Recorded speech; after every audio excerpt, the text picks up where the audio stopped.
Hey, everybody, welcome to this episode of the Disc Golf Answer Man. Hey, Disc Golf Answer Man. This is Joe from Columbia, Missouri. So, Robert, if you can dodge a wrench, you can dodge McCall. Eric, I make it rain, but I don't plane it. McCabe. That's really good. And Bobby, Big Daddy Cool Breeze, don't call me Bob unless I'm dropping bombs over Baghdad.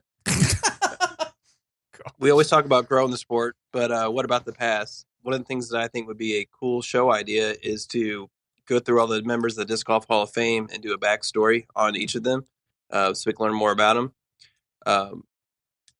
Also, who do you think belongs in the Hall of Fame that isn't there yet? Some of the names come to my mind are Dave McCormick, LaRon Harris, and Ron Converse. Thanks. Good question. What do you think, Robert? Nice. People who should be in the Hall of Fame but who aren't yet. LaRon was the first one that came to my mind. He's just been in the game for so long and doing so many things, not only as a player, but as a promoter and an ambassador for disc golf.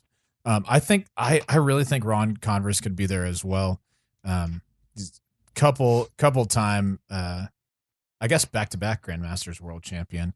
And doesn't really show any signs of slowing down. I mean, he keeps up with the best of them pretty much all the time. And then, I guess Dave McCormick has been in the game for a long time as well. He's the owner of Gateway Disc Sports, if you don't know that. Anyone else that I would add just right now? Anyone you can think of, Denise? That's a tough one. I definitely think LaRon and Ron Con, both those guys are, I think, shoe-ins. I'm not sure exactly what the criteria is for being put into the Hall of Fame, but those guys are too. Yeah, like old school classic discers that have been around and doing well for a while and do a lot for the sport. Did Jay and Dez get? I think Dez got in. I don't know if Jay did. Gotcha. I'm pretty sure. I would say Dez those did. two because they've done a lot for the sport, been around for a long time. I think it was LaRon only because I had never heard of LaRon Harris. Even after I'd met Eric McCabe and known him for a while, I'd never really heard of LaRon until I think he came up to do something, and maybe Eric had mentioned his name once or twice. And the reason that I make the connection with Eric is because Eric has always said that LaRon was really kind of a mentor for him as far as disc golf, and he tailored a lot of his style, his form from LaRon. And I got to know LaRon a little bit more once he was put on Team Dynamic Discs. He does do great things out at Kansas City for growing the sport and teaching people disc golf. But it wasn't until I saw a few pictures that he posted on his Facebook page that were some old pictures. And he was hanging out with like Ken Climo. Oh. He had all the big names. He was hanging out and playing with them. I'm thinking, this guy is like...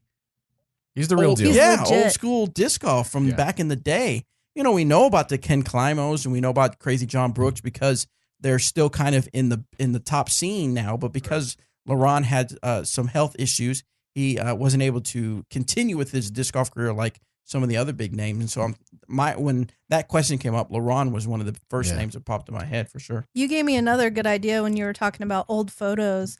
What about Thomas Ekstrom? Yeah, I almost said that too. He's in the Hall of Fame. Oh, he is? is? Is he? Oh, Yeah. well, perfect. I knew somebody over there was. I wasn't sure if it was he's Hall of Thomas or Fame. not. That's awesome. Nice. Anyway, well deserved. And probably us here.